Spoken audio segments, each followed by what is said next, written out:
कहानी का नाम छाया का रहस्य। रात के अंधेरे में गिरी एक वीरान हवेली जो सालों से सुनसान पड़ी थी, अचानक गांव में चर्चा का विषय बन गई। कहा जाता था कि उस हवेली में जो भी जाता वापस नहीं आता। कोई न कोई अजीब घटना हमेशा घटती थी। करण और उसके दोस्त निशा, समीर और पायल इस रहस्य को जानने के लिए बेचैन थे। चारों ने एक दिन तय किया कि वे इस हवेली में जाएंगे और जानेंगे कि आखिर वहां ऐसा क्या है जिससे लोग डरते हैं। एक ठंडी रात वे चारों हवेली के मुख्य दरवाजे पर पहुंचे।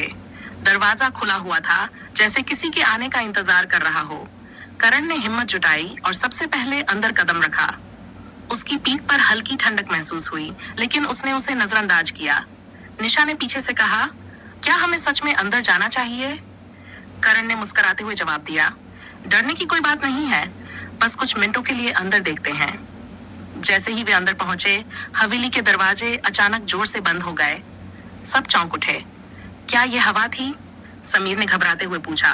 करण ने एक लंबी सांस ली और कहा, शायद, लेकिन चलो अब अंदर चलते हैं। हवेली का हॉल बड़ा और सुनसान था। चारों ने एक दूसरे को देखा और आगे बढ़े। हवा में एक अजीब सी गंध थी, जैसे वहां कुछ सड़ रहा हो। वे धीरे धीरे एक कमरे में पहुंचे, जहां चारों ओर धूल और मकड़ी के जाले थे। तभी उन्हें एक कोने में किसी की परछाई दिखाई दी। वो क्या है? पायल ने कांपती हुई आवाज में पूछा। परछाई बड़ी होती जा रही थी, लेकिन वहां कोई नहीं था। अचानक परछाई हिलने लगी, जैसे वह जीवित हो। सबने तुरंत बाहर भागने की कोशिश की, लेकिन उनके पैर जैसे जम गए हों। किसी अदृश्य शक्ति ने उन्हें रोक लिया था। करण ने जोर से चिल्लाया, ये क्या हो रहा है?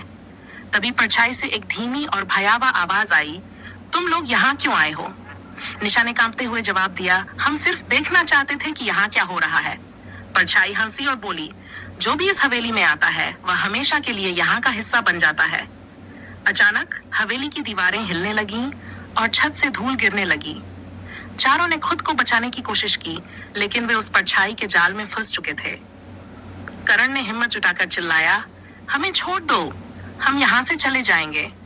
परछाई ने उनकी बातों को नजरअंदाज किया और धीरे धीरे उन्हें अपनी ओर खींचने लगी। समीर ने अपनी जेब से एक पुराना ताबीज निकाला, जो उसे उसकी दादी ने दिया था। जैसे ही उसने ताबीज को हवा में लहराया, परछाई चिल्लाई, नहीं, ये ताबीज, ये मुझे नष्ट कर सकता है। हवेली का पूरा कमरा गूंज उठा। परछाई कमजोर पड़ने लगी और धीरे धीरे गायब हो गई। हवेली में फिर से शांति छा गई। चारों ने राहत की सांस ली और भागकर दरवाजे की ओर दौड़े। दरवाजा अब खुल चुका था।